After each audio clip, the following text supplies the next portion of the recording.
গুলমার্গের view পয়েন্টে চলে এসেছি। এখান থেকেই এরপর রিটার্ন করব।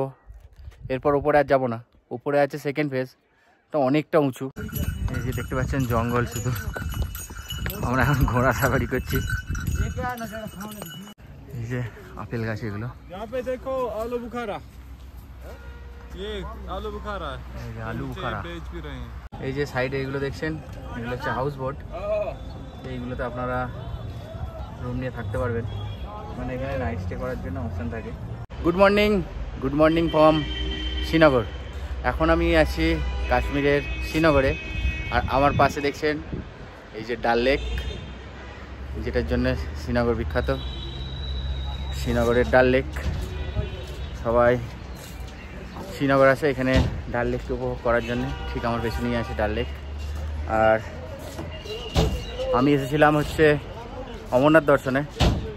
তো এখন তো সেরকম সিজন নয়, তো সেই জন্যে অমরনাথ দর্শন হয়ে গেছে। তারপর এবার 2 দিন হাতে আছে, সেই জন্য ভাবলাম শ্রীনগরের আশেপাশে একটু ঘুরে দেখে নিই কীরকম ঘুরে দেখার সিন আছে, সাইট সিন কী আছে। প্রথমেই ভেবেছি শ্রীনগর মানেই হচ্ছে গুলমার্গ, কাশ্মীর মানেই হচ্ছে গুলমার্গ, সোনমার্গ। তো সেই জন্যে যাবো আজকে হচ্ছে এখানকার লোকাল ট্যাক্সি ভাড়া করে যাব হচ্ছে গুলমার্গে। আজকে গুলমার্গটা ঘুরে দেখব। আর এখান থেকে কি করে ট্যাক্সি বুকিং করবে সেই সবগুলো আমি দেখাবো এই ভিডিওর মাধ্যমে। কত টাকা ট্যাক্সি ভাড়া নেয়, এখন তো অফ সিজন, কত করে কি ভাড়া নেয় সেইগুলো জানাবো। চলুন গুলমার্গে এখন বরফ আছে কিনা সেটাও দেখাবো। আর গুলমার্গ কী জন্য বিখ্যাত সেটা তো আপনারা সবাই জানেন। গুলমার্গ কিসের জন্য বিখ্যাত? গুলমার্গকে বরফের রানী বলা হয়। তো দেখি গিয়ে কপালে কী আছে, বরফ আছে না সবুজ ঘাস আছে, সেগুলো দেখা যাই। চলুন ভিডিওটা পুরোপুরি দেখবেন, কোনো এডিটিং ফেডিটিং কিছু থাকবে না, পুরো র ভিডিও থাকবে। যা এখন অফ সিজনে যা মানে সিন দেখা যাবে সেইগুলো কিন্তু এই ভিডিওর মধ্যে থাকবে। চলুন যাওয়া যাক। গাড়ি বুকিংয়ের জন্য এলাম এদিকে।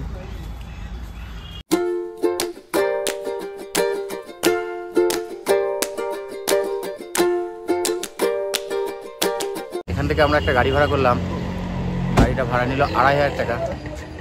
এখন অফ সিজন তাই এত কম ভাড়া, কিন্তু এইখানে এত গাড়িওয়ালা আছে নিজেরা মারামারি লেগে যাচ্ছে যে কে কোন গাড়িতে, মানে এখানে ইউনিয়নের ব্যাপার আছে। তো অন্য লোক এসে গেলে তাকে যেতে দিচ্ছে না। আমরা যেমন একটু অন্য সাইড থেকে গাড়ি ভাড়া করেছি, সেই জন্যে ড্রাইভারের সাথে মারামারি লেগে গেছে।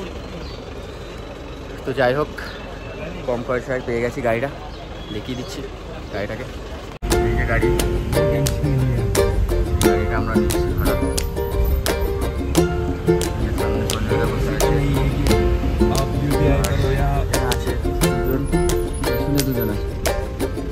আর আমি আমাদের 6 জন আছে।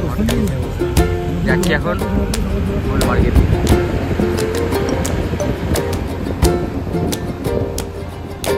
শ্রীনগর থেকে গুলমার্গের দূরত্ব হচ্ছে 50 কিলোমিটার মতো। যেতে সময় লাগবে 1.5 ঘন্টা। এবার যদি রাস্তা পরিষ্কার থাকে তাহলে হয়তো আরও আগে পৌঁছে যেতে পারি। তো কতক্ষণ সময় লাগে সেটাও দেখার আছে। চলুন যাওয়া যাক, নেমে দেখা যাবে যে কতক্ষণ সময় লাগে। এখানে সিজনের গাড়ি ভাড়া একটু বেশিই নেয়, আর অফ সিজনে একটু কম নেয়। এখানে সিজনে যে গাড়ি ভাড়াগুলো হয়, যেমন ইনোভা নেয় 4000 টাকা পার ডে, মানে একদিনে আপনি যেখানেই যাবেন 4000 টাকা গাড়ি ভাড়া। আর এই 9 সিটার বা সুমো এইসব গাড়িগুলো 3300 টাকা করে ভাড়া নেয়। আর বড়ো বড়ো ওই মিনি বাসগুলো যেগুলো হয় আর কি, টুরিস্ট বাস, সেগুলো 5000 টাকা করে ভাড়া হয়। এই হিসেবে সিজনে ভাড়া হয় এখানে, মানে এখানকার গভর্নমেন্টের এটা। আর এখানকার গভর্নমেন্টের এটা, এবার কত করে কি ভাড়া নেবে এবার ড্রাইভার সেটা আপনারা ড্রাইভারের সাথে কথা বলে নেবেন। আমরা এখন যাচ্ছি হচ্ছে ওল্ড সিটির মধ্যে দিয়ে যাচ্ছি। এখানে ড্রাইভার সাহেব বললো যে এখানে বেশিরভাগ থাকতে হচ্ছে কাশ্মীরি পণ্ডিত।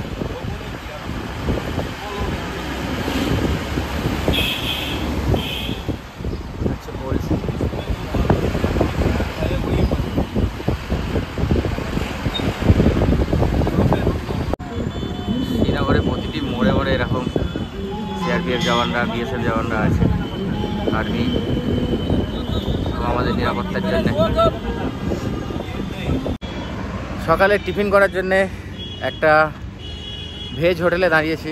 এখানে কি পাওয়া যায় দেখি, এখানে একটু সকালের টিফিনটা করে নেবো। চলুন দেখিনি হোটেলটা একবার। গুলমার্গ যাওয়ার রাস্তায় পড়ে, ভেজ খাবার পাওয়া যায়। আমাদের সঞ্জয় দা আর অরুণ দুজনে মেনু কার্ড দেখছে, কি খেলে ভালো হয় ওরাই বলবে। সকালের হালকা খাবার খেয়ে নেব। ড্রাইভার সাহেব বললো যে উপরে মানে গুলমার্গের ওখানে যদি খাওয়া দাওয়া করেন তাহলে একটু বেশি কস্টলি পড়বে, সেই জন্য রাস্তায় কিছু খেয়ে দে চলে যাব। আবার পরে খিদে পেলে না হয় তখন দেখা যাবে। এখানে হোটেলে খাবার অর্ডার করেছি, আলুর পরোটা, কাশ্মীরি আলুর দম, চাটনি, সস। এই আজকের টিফিনটা শুরু করলাম। খাবার আপাতত ভালোই আছে।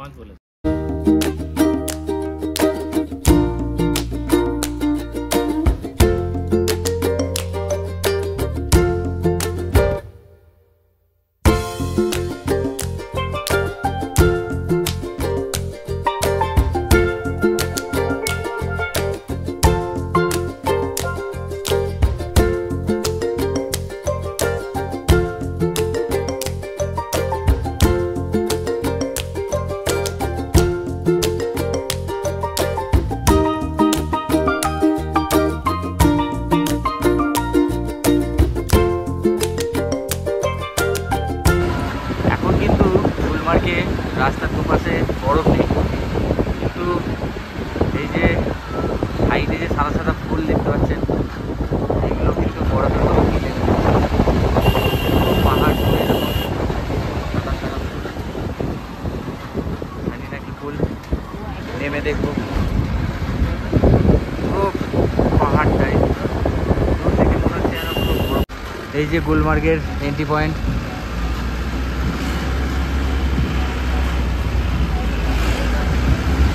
প্রবেশ করলাম।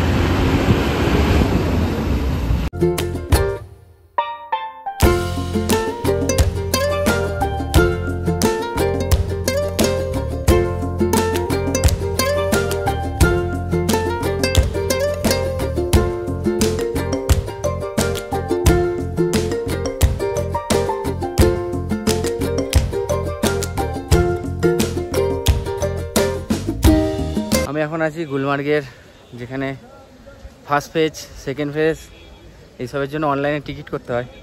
আমরা তো সেসব কিছু করে আসিনি, তো এখানে এসে অফলাইনে ট্রাই করব, দেখি কি হয়।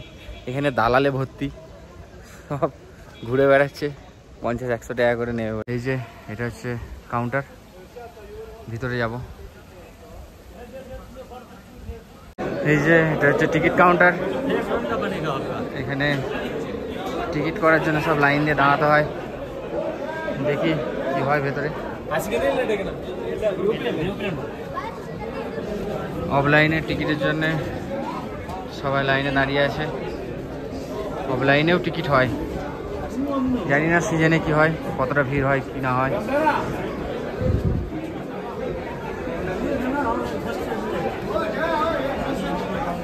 টিকিট করানোর জন্য সব ঝামেলা লেগে গেছে। আমরা টিকিট করাবো না অফলাইনে, মানে এরা অনলাইনেই করিয়ে দেবে। 50-100 টাকা করে পার টিকিটে নেবে বেশি। এবার এখানে এত দালাল আছে যে নিজেদের মধ্যে নিজেরাই ঝামেলা লেগে যাচ্ছে। আমরা এখনো ভেবে উঠতে পারছি না কীভাবে টিকিট করাবো। এখন তো গুলমার্গে কোনো রকম বরফই নেই। ফার্স্ট ফেজ চান্স নেই বরফের, সেকেন্ড ফেজ সেখানেও কোনো চান্স নেই। তারপর ঘোড়ায় করে যদি আপনারা যেতে চান সেই একদম টপে যাবে, টপেতেও কোনো বরফ দেখতে পাচ্ছি না সেরকম আর কি। আপনাদের পিছন থেকে দেখাচ্ছি টপটা, মানে যেখানে ঘোড়ায় করে নিয়ে যাবে। ঘোড়ার ভাড়াও অনেক বলছে, 2800 টাকা করে বলছে পার হেড, অনেক দূর দেখাচ্ছি দেখুন, সেখানেও কোনো বরফ নেই। ওই যে দূরে দেখছেন সাদা হয়ে আছে, ঘোড়ায় করে গেলে ওখানে নিয়ে যাবে আপনাকে, অনেকটা দূর, দরকার নেই। পরে একবার এসে গুলমার্গের বরফ এনজয় করে যাব। এখন গুলমার্গের একটু আশেপাশে ঘুরে নিই, দিয়ে কিছুক্ষণ টাইম স্পেন্ড করে আবার চলে যাব শ্রীনগরে। দিয়ে দেখি আশেপাশে একটু হেঁটে হেঁটে ঘুরে যেগুলো চোখে পড়বে সেইগুলো আপনাদেরকে দেখাবো। অবশেষে আমরা ঘোড়ার পিঠে চেপেই পড়লাম, যাচ্ছি এখন ওপর দিকে, দেখি কীরকম সিন সিনারি পড়ে। গুলমার্গে এসে ঘোড়ার পিঠে সাওয়ারি আমাদের এখন যেহেতু অফ সিজন চলছে, তাই এখানে পার ঘোড়া মানে পার হেড নিল 700 টাকা করে। তো আমরা যাচ্ছি এখন উপরের দিকে, দেখি কীরকম লাগে। এই যে এইগুলো হচ্ছে গুলমার্গে নাইট স্টে করার জন্য হোটেল, এখানে নাইট স্টে করার ব্যবস্থা আছে, এখানে আপনারা নাইট স্টেও করতে পারেন।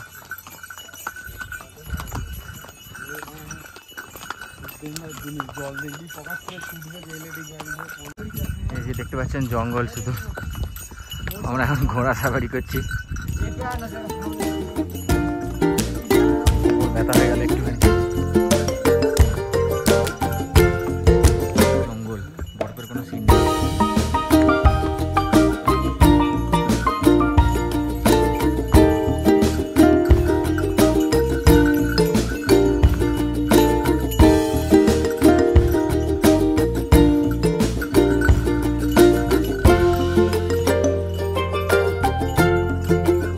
ঘোড়া থেকে নেমে একটা রেস্ট পয়েন্টে দাঁড়িয়েছি, এটা নাকি এখানকার রেস্ট পয়েন্ট। তো এরকম চারিদিকের ভিউ, এই যে এটা হচ্ছে রেস্ট পয়েন্ট। এখানে একটা খাওয়ার একটা ছোট রেস্টুরেন্ট আছে।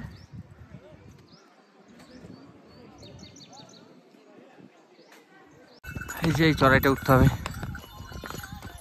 ঘোড়াই করে উঠছি। এটা হচ্ছে আর্মি ট্রেনিং এরিয়া, এই যে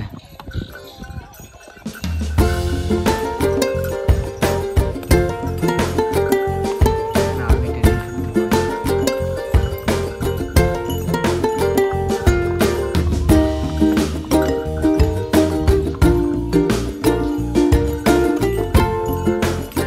ওই যে আমরা যাব হচ্ছে ওখানে, ওই সামনে বরফ দেখা যাচ্ছে, ওখানে সব লোকজন আছে, ওইখানে যাওয়ার জন্যই এত কিছু।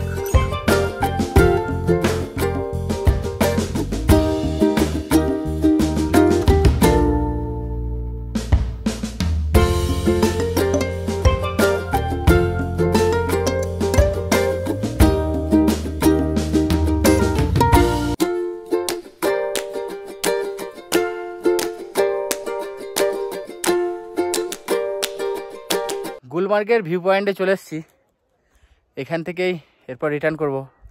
এরপর ওপরে আর যাবো না, উপরে আছে সেকেন্ড ফেজ, তো অনেকটা উঁচু, সেখানে গন্ডোলা করে যেতে হয়।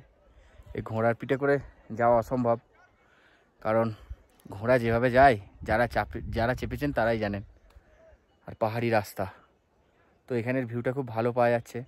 আমরা আর একটুখানি এগিয়ে গেলে আমাদের সামনে বরফ ছিল, সেখানে যেতে পারতাম, কিন্তু অনেক বরফ দেখেছি আর বরফে যেতে ভালো লাগছে না। তাই এখানের ভ্যালিটা খুব সুন্দর, হলুদ রঙের কত সুন্দর ফুল ফুটে আছে, সেই জন্য এখানেই দাঁড়িয়ে একটু উপভোগ করছি। আপনাদের দেখাচ্ছি, দেখুন পিছনের ভিউগুলো। এই যে দেখুন ভ্যালিটা, সুন্দর ভ্যালি। এগুলো শীতের সময় সব বরফে ঢাকা থাকে।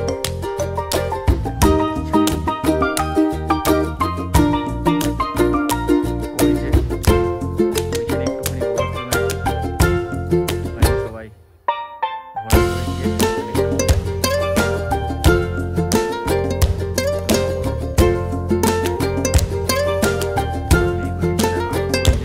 গন্ডলে যাচ্ছে এখান দিয়ে ওই উপরে গিয়ে, ওটা হচ্ছে সেকেন্ড ফেজ। ওখানে যেতে গেলে খরচা লাগবে হচ্ছে 1850 পার পার্সন।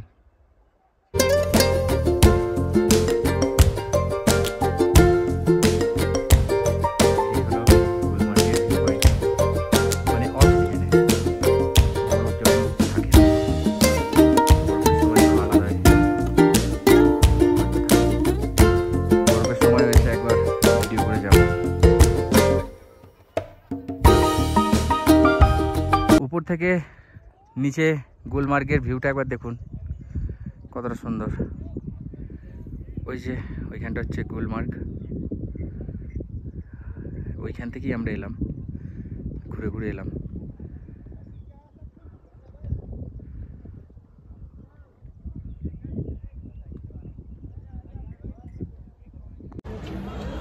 গুলমার্গ থেকে ঘুরে চলে এসেছি, এবার শিকারা চড়বো। এখন বাজে হচ্ছে 7:30 মতো। শিকারা চড়বো, শিকারা কতক্ষণ ঘোরায় দেখবো, আর কত টাকা করে নেয় সেগুলো পুরোপুরি আপডেট দেবো আপনাদের, যাতে অন্য সময় অফ সময় এসেও আপনারা ভালোভাবে ঘুরতে পারেন। সেই জন্য এই ভিডিওটা আপনাদের জন্য, আপনারা দেখবেন। আর কত কম পয়সায় অফ সিজনে শিকারা চাপবেন। গুলমার্গে তো গাড়ি ভাড়া সেসবগুলি আপনাদের বললাম, এখন তো বরফ নেই সেটাও দেখালাম। তো তাও যারা আসবেন তারা এইভাবেই ঘুরবেন। আর শিকারা দেখি, এখনও কাউকে জিজ্ঞাসা করা হয়নি, আগে গিয়ে জিজ্ঞাসা করি, তারপর ভিডিওতে আপডেট সব দিয়ে দেবো। চলুন যা যাক। 8 নম্বর গেটেতে এখান থেকে শিকারা চড়বো। চলুন শিকারা উঠে কত কি নিচ্ছে সেগুলো আপনাদেরকে জানাবো, আপডেট দেবো। 8 নম্বর গেট থেকে শিকারা চাপলাম। আমাদের শিকারা ভাড়া নিল হচ্ছে 800 টাকা। তো আমরা ঘুরবো হচ্ছে দুটো ভিউ পয়েন্ট, দুটো না 3টে ভিউ পয়েন্ট ঘোরাবে, 2-3টে ভিউ পয়েন্ট ঘোরাবে। সেটা হচ্ছে আপনার লোটাস ভিউ পয়েন্ট আর গোল্ডেন ভিউ পয়েন্ট। তো আমরা এখন ঘুরছি ডাল লেকের মধ্যে, আপনাদের সাইড থেকে দেখিয়ে দিচ্ছি। আমার সাথে আছে সঞ্জয় দা, সুকুমার কা, অরুণ, আর এদিকে আছে সৌভিক। সঞ্জয় দা, শিকারা চাপে কেমন লাগছে? একটু যাই আগে, তারপর তো বুঝতে পারবো কেমন লাগছে। সুকুমার কা বলো কিছু। ভালোই লাগছে, কিন্তু একটু আর সকাল সকাল হলে ভালো হতো। আরো লাইট কম হয়ে গেছে না, এই সন্ধ্যেবেলায় এরকম লেকে ঘোরা খুব ভালো। ওই আকাশ লাগছে, এখন পুরো অন্ধকারের মধ্যে আমরা একদম লেকের মাঝখানে। ভয়ও লাগছে, ভয়ও লাগছে, আর কি বলবো, দেখি কি হয় ভোলেনাথের নাম করে। এই যে সাইডে এগুলো দেখছেন, এগুলো হচ্ছে হাউস বোট। এইগুলোতে আপনারা রুম নিয়ে থাকতে পারবেন, মানে এখানে নাইট স্টে করার জন্য অপশান থাকে। আর এগুলো রেট আমি ঠিক বলতে পারবো না, কারণ একটু বেশি হতে পারে রেট। আর যদি আপনারা ওই প্রথম দিকে হাউস বোট নিতে চান তাহলে অনেক কম পয়সায় হয়ে যাবে এই হাউস বোট।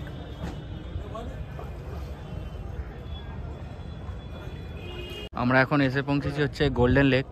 এটা গোল্ডেন লেক বলার কারণ হচ্ছে এখানে দু সাইডে হাউস বোট, মানে চারিদিকে হাউস বোট আছে 3 সাইডে। তো সেই জন্যে এই যখন এই হাউস বোটের লাইটগুলো জ্বলে তখন তার লাইটগুলো এই লেকের মধ্যে পড়ে আর লেকটা পুরো গোল্ডেন দেখায়, সেই জন্য এটার নাম দিয়েছে গোল্ডেন লেক। इसको गोल्डन लेक बोलने का और एक रीजन है। क्या रीज़न है? वो जो ऊपर शंकराचार्य मंदिर है ना, ऊपर टेम्पल, वो वहाँ पे जहाँ पे लाइटें जल रही है। अच्छा। जो यहाँ जब यहाँ से पुराने पंडित गुजरते थे ना, वो अपनी मुरादें पूरी करने के लिए इसमें गोल्डन के सिक्के डालते थे, उस वजह से भी इसको गोल्डन लेक बोलते हैं। ठीक है। अच्छा ठीक है। একদম টপে একটা মন্দির রয়েছে ये सब का भाड़ा कितना है? থেকে যখন পুজো করতে যেত এখানকার পন্ডিতরা এখান থেকে এই লেকটার উপর দিয়ে গিয়ে সোনার কয়েন এই জলে ফেলতো, ওই জন্য এই লেকটার নাম দিয়েছে গোল্ডেন লেক। এখানে যে হাউস বোটগুলো দেখছেন, এখানে সব থেকে বেশি দামে রুম আছে, 10,000 20,000 টাকার এক একটা রুম। এখানে সব 5 স্টারওয়ালা সব হাউস বোট। যেগুলো নৌকার মতো করেই করা আছে তো রেডি, এটা তোলা থেকে বাঁশ ফাঁস দিয়ে ঠিক করেছে। আজকের ভিডিওটা এখানেই শেষ করলাম। পরবর্তী ভিডিওর জন্য আমার চ্যানেলটিকে অবশ্যই সাবস্ক্রাইব করে নিন। আর এই ভিডিওটা আপনাদের কেমন লাগলো কমেন্ট করে জানাতে ভুলবেন না। আর ভিডিওটি বুঝতে যদি আপনাদের কোনো অসুবিধা হয় তাও কমেন্ট করে জানাবেন।